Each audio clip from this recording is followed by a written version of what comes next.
Assalamualaikum warahmatullahi wabarakatuh. Halo teman-teman, nama saya Fitra Amanda, NIM 10256124015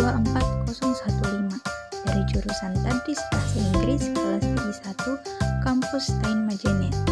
Hari ini saya akan membahas salah satu keterampilan yang sangat penting dalam pembelajaran bahasa Inggris, yaitu listening skill atau keterampilan menyimak.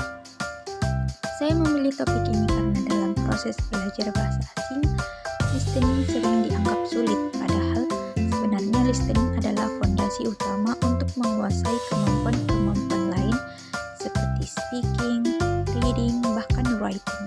Untuk itu, pada kesempatan ini saya ingin mengajak kita semua memahami apa itu listening, mengapa listening sangat penting bagi siswa atau siswi. Baiklah, langsung saja kita mulai ke topiknya. Pertama-tama, kita perlu memahami pengertian listening. Listening bukan sekedar mendengar suara. Listening adalah proses aktif untuk menangkap, memahami, dan menafsirkan makna dari apa yang kita dengar. Jadi, dalam listening, otak kita bekerja keras untuk menyaring suara, mengenali kata, memahami intonasi, dan kemudian menyimpulkan makna.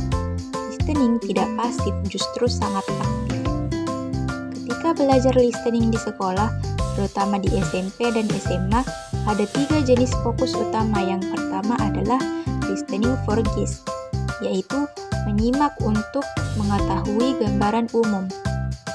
Siswa tidak harus memahami semua kata, tetapi cukup memahami ide pokok seperti tema, topik, dan inti pembicaraan. Jenis listening ini sangat cocok untuk pemula karena tidak menuntut pemahaman detail. Jenis kedua adalah listening for specific information. Dalam jenis ini, siswa fokus mencari informasi tertentu, misalnya mencari jam keberangkatan, mencatat nama orang, mengenali jenis makanan, atau menangkap angka dalam percakapan.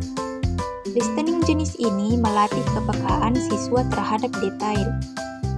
Jenis ketiga adalah listening for detail, yaitu menyimak dengan lebih teliti untuk memahami informasi secara lengkap. Ini biasanya dilakukan saat mendengarkan cerita panjang, wawancara, atau percakapan lengkap antara 2 orang. Pada tahap ini, siswa diajak menangkap ide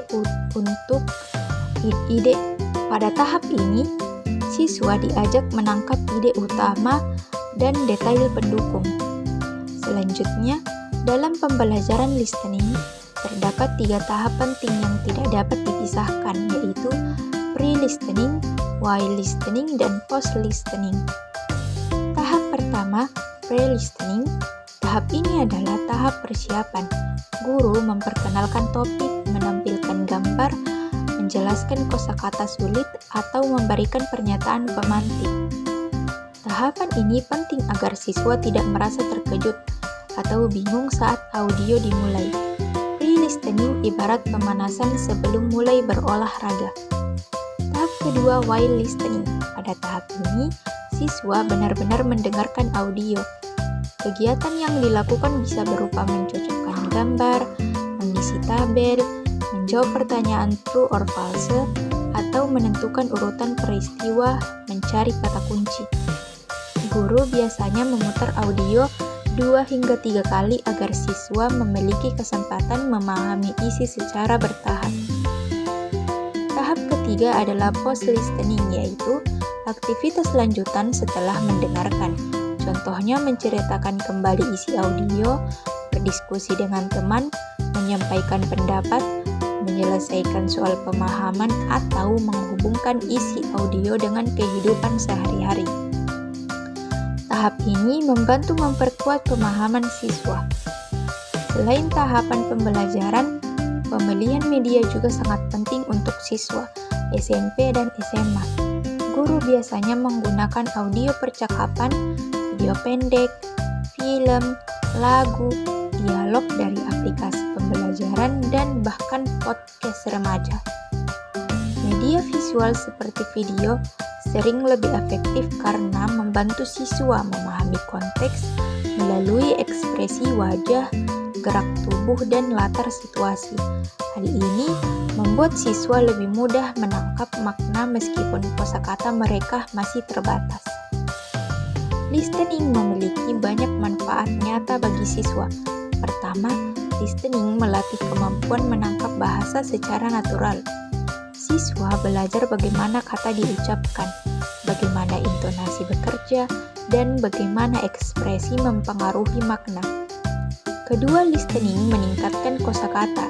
Siswa tidak hanya melihat kata dalam bentuk tulisan, tetapi juga mendengar penggunaannya dalam konteks. Yang ketiga, listening melatih konsentrasi dan ketelitian. Siswa harus fokus, cepat memahami, dan mengambil keputusan dalam waktu singkat. Namun, pembelajaran listening juga memiliki tantangannya sendiri. Banyak siswa merasa sulit karena penutur asli berbicara terlalu cepat. Terdapat kontraksi kata seperti gonna, wanna, atau I will, dan adanya banyak aksen seperti British, American, atau Australian. Selain itu, gangguan suara, kualitas audio, dan kurangnya kosakata membuat listening semakin menantang. Untuk mengatasi tantangan tersebut, siswa membutuhkan strategi efektif. Pertama, siswa dapat berlatih dari audio yang lambat, lalu meningkat ke audio yang lebih cepat. Kedua, berlatih dengan mengulang audio beberapa kali. Ketiga, menonton film atau video pendek dengan subtitle bahasa Inggris. Keempat, mendengarkan lagu sambil membaca lirik. Kelima, menggunakan aplikasi seperti Duolingo, Cake, atau BBC Learning English untuk latihan tambahan. Selain itu, guru dapat memberikan latihan bertahap, menyediakan daftar kosakata, dan memberikan aktivitas kelompok agar suasana belajar listening lebih menyenangkan. Kegiatan seperti role play setelah mendengarkan juga sangat efektif untuk melatih pemahaman sekaligus speaking. Pada akhirnya, listening adalah keterampilan yang tidak cukup dipelajari satu kali. Listening harus dilatih terus-menerus. Semakin sering siswa terpapar audio berbahasa Inggris, semakin baik kemampuan mereka dalam memahami percakapan. Listening membutuhkan kebiasaan, kesabaran, dan konsistensi.